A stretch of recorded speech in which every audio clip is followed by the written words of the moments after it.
How hard is it really to get into medical school, and what can you do to help maximize your chances of getting in? That's the topic of today's video. Hi, my name is Dr. Sarah Klebe. I'm an admissions expert with BeMo Academic Consulting. So this is a question that we get a lot from students. How hard is it actually to get into medical school? The easy answer is pretty hard.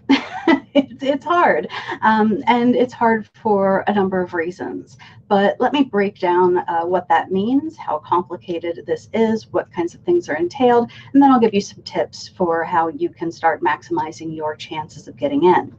So last year, over 50,000, that's 50,000 students applied to med school in the US, and just over 20,000 of those were accepted. The average total MCAT score for those who were accepted was just over 511 with a standard deviation of 6.5, and the cumulative GPA was 3.72 with a standard deviation of 0.24. In Canada, 2016-17 saw nearly 38,000 applications for around 3,000 available seats for first-time applicants. So all of that is to say, I'm sorry, friends, there's no easy way to put it, but it's really hard to get into med school. Every step of the process towards med school is intended not to maximize how many students can come in, but to weed out as many students as possible. When you're around getting into your undergrad, you usually have to take the SATs. When you're working towards medical school, you usually have to take the MCAT. There are related tests to get into residency, and every single one of those steps is sort of marked by a hurdle that you have to overcome that will either get you to that next level or leave you behind. And so if you're contemplating going to med school, you have probably already done rather well academically. You've probably done some solid volunteer work, been involved in some really useful or quality extracurriculars, and all of that sort of thing. But so has almost every other applicant. 30,000 candidates were rejected last cycle, and most of them did have strong academics, strong standardized test scores, quality volunteer work, extracurriculars, work activity, and all of that as well. And when we sort of take a little bit of a step back and look at the responsibilities of medical professionals, look at the integral role that they play in our society, it's understandable that the process would be so rigorous. And when we look at it this way and we look at those numbers, that quantitative data, getting in and getting through may seem like an unachievable task. And I think in some ways, as long as that feeling isn't paralyzing, this should be something of an intimidating process. Right? Medical school isn't something that you should approach as if it were merely something that you deserved. Maybe you're in the top 10% of your class. Maybe you hit the 90th percentile on the MCAT, and that's awesome. But guess what? All of your peers who are applying as well are likely also in the top 10% of their class, the top or the 90th percentile on MCAT, etc.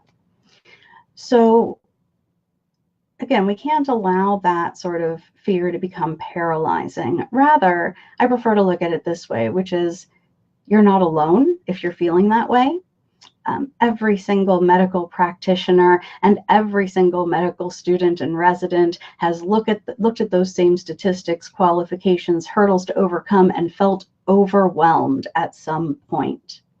What matters is how you shake off that feeling, what you do to pull yourself through, and how you plan and strategize to ensure that you are building skills and qualities necessary to make that cut at each step. So, getting into medical school is absolutely strenuous. It's absolutely grueling and rigorous. The process itself is tough, but that doesn't mean that it's out of reach. Quite the opposite. It is within your reach. Just because it's difficult doesn't mean it is impossible. And many students have started right where you are right now and felt all the things that you're feeling. Being anxious, nervous, feeling overwhelmed are all totally normal feelings to have at this point. So don't let that nervousness, that anxiety get in the way of your success. You can prepare. You can make your application the best it can possibly be. And as long as you're taking the right steps, you will increase your chances of getting in. So with that said, here's some things that you need to do. First off, start preparing early. As early as possible, quite frankly. If you haven't already, make a list of all of the activities that you've been involved in, your extracurriculars, volunteer experience, work experience, shadowing experience, if you've had it and it's relevant to the area you want to go in. How does all that look? Are there areas that you can improve? Can you squeeze in a bit more time, maybe volunteering at a local clinic or doing some other kind of meaningful volunteer work on the weekends? Review it, double check it, make sure you haven't forgotten any work experience that you might have had or any other kinds of experiences that might be in your past that were still meaningful and worthy of consideration. Maybe you had an interesting experience volunteering abroad or working in rural medicine as a volunteer or a support staff in some way. Look through those activities, pull together the ones that are relevant and particularly the ones that'll make you stand out, opportunities that maybe not everyone has had that you can maximize. Number two, this goes along with preparing early, but start connecting with professors who can write you a strong letter of recommendation, speaking highly of you, and who are familiar enough with your work to speak about it in a constructive and detailed manner. One mistake that students make is simply not forging relationships with professors early enough in school to be able to get that strong letter of recommendation. Myself, I teach. I've been teaching at the local university for around almost a decade now, and I've had a number of students approach me for letters of recommendation, some of whom I forged that sort of mentor relationship with, and I was able to speak to them in a lot of detail and in really meaningful ways and really highlight their best qualities as I had experienced them. But I've had even more students approach me saying, hey, I was in your class once about 3 years ago, and I know it was a class of 300 students, but boy, it really changed my perspectives, and I'd love for you to write a letter for me. And usually I'll oblige if I'm their last resort, but I always emphasize you should really be speaking to someone who's more familiar with your work than I am. But at that point, if it's the second term of their last year, they don't really have time to forge those meaningful relationships. So if you are genuinely curious and passionate about what you're doing, your professors will want to work with you and will want to know you. Believe it or not, we love when students are passionate and inspired and engaged. Nothing makes me happier than having worked with a student on a formal and informal basis for 2 or 3 years, and then being able to write a really awesome, powerful letter that speaks from the heart. And that good, strong letter of recommendation is better than a generic letter of recommendation any day. And what your professors have to say about you, your initiative, your drive, your experience, your passion, your academic capabilities, all of those things matter, right? So if you haven't already, start trying to forge some of those relationships with your professor. Go to office hours, if nothing else, and go in with questions, things you want to talk about. There have been many times that I've sat in my office hours, sat there for 2 hours or so, and no one shows up at all. Or maybe one student shows up and they just want me to sort of proofread an essay or something, and that's fine, but that's not what's interesting about the job. That's not what's engaging. It's a necessary component, sure, but I'd much rather have a student come in just wanting to chat ideas for 20 minutes. I would love that. And sometimes they do, and we have a wonderful time, and I get to know who they are personally. So don't push those letters of recommendation off until the very end. Start forging those relationships as early as possible. Number 3, look over your GPA. both science and cumulative. Are you happy with where your marks are, or do you think there's still room for improvement? If possible, get a tutor if you need one. Make sure that you're staying on top of your grades and that you're doing all the things that you can to keep pushing that GPA up. And again, you have to start early on this. If you're finishing your third year and you realize that you're a little bit away from where you would like to be with your GPA, that's really hard to bring up in just one academic year. It takes a lot of time and effort. It's absolutely possible, I'll say that. And I say that from experience. It's absolutely possible to pull your GPA up, but it takes a lot of work, and you have to essentially get A+ in every single one of your courses if you're doing this in the fourth year, trying to get that last bump. So stay on top of it, meet with a tutor, form study groups, go talk to your professor during office hours, and you'll be taking care of a couple of these all at once. Number 4, prepare yourself for the standardized tests and other application requirements that are coming. This isn't a mystery. We know what kinds of things are necessary for an application, and we know what standardized tests are required. So start taking account of all of those things now. Think about when you're going to take the MCAT. Your score is important. The fewer attempts you make, the better. So do the necessary prep work. Take the test when you're ready and when you think you'll score well. You can take all kinds of practice tests to see about where your score might be and see where you're at and how best to move forward. If you haven't yet, start thinking about your personal statement or your activity sketch, depending on where you're applying. A good personal statement, again, takes time. It can take anywhere from a month to 6 months to get that personal statement, let alone the AMCAS entries and all of that, where you want it to be to maximize its impact on those reviewing your application.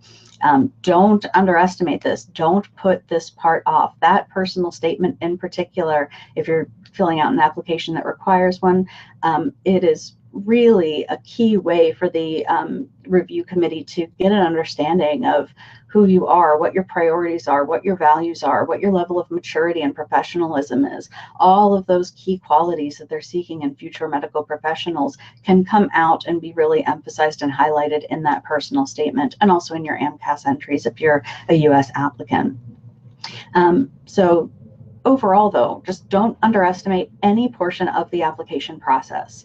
Those committees look at every single part of your application. So you want to make sure that you're bringing your best and putting the most polish on every single aspect. So give yourself time to craft the best application possible. This can be really stressful. Applications and personal essays and things like that can be really hard to write. You'll probably go through a series of fits and starts where you'll feel inspired, and then you'll have writer's block for a week or so, and you'll have to come back to it. But if you give yourself time, that doesn't have to be so stressful. If you're writing it 5 days before it's due, that's going to cause you a problem. But if you're starting well in advance, you're going to have plenty of time to deal with it. So start now, make a schedule, look at what your graduation date is, and start working backwards and start planning all of these things that you need to do, both within your current education context and sort of outside of it with regard to applications and standardized tests and things like that. Make a plan, stick to it. Along with this video, I've included links to a bunch of our resources, which should appear as links either above or below this video, depending on where you're watching it. Those links will take you to several of our very useful free resources on many of the topics that I've just mentioned. But of course, bear in mind that the application itself is only part of the story. You will likely also need to take and effectively pass a CASPER test. You might have to go through a med school interview. You might have to go through a multiple mini interview. All of these things are part of that overall evaluation process as well, so you shouldn't put these off either. And again, along with the resources that are linked, you'll find links to our definitive guide on the CASPER test, to the multiple mini interview, and some of our most common med school interview questions and MMI questions. And lastly, get expert help and feedback at every stage. if you have decided that this is your passion, this is your future, this isn't just what you want to do, this is who you want to be, then you need to invest in that future. With acceptance rates being so incredibly low, anyone needs help. Again, even if you're a top of your class, even if you're the 90th percentile on MCAT, even if you are used to being the best, you're now competing against all of the other bests from their respective classes as well.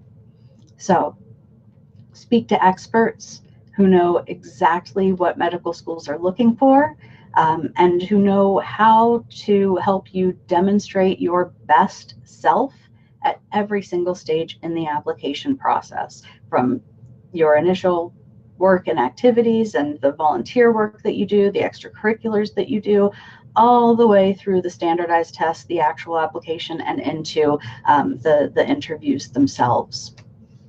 So I hope that this was helpful for you. If you liked this video, please do go ahead, like it, share it with a friend who might benefit from it. Be sure to subscribe to our channel on YouTube, follow us on Facebook, look for us on a variety of other social media platforms.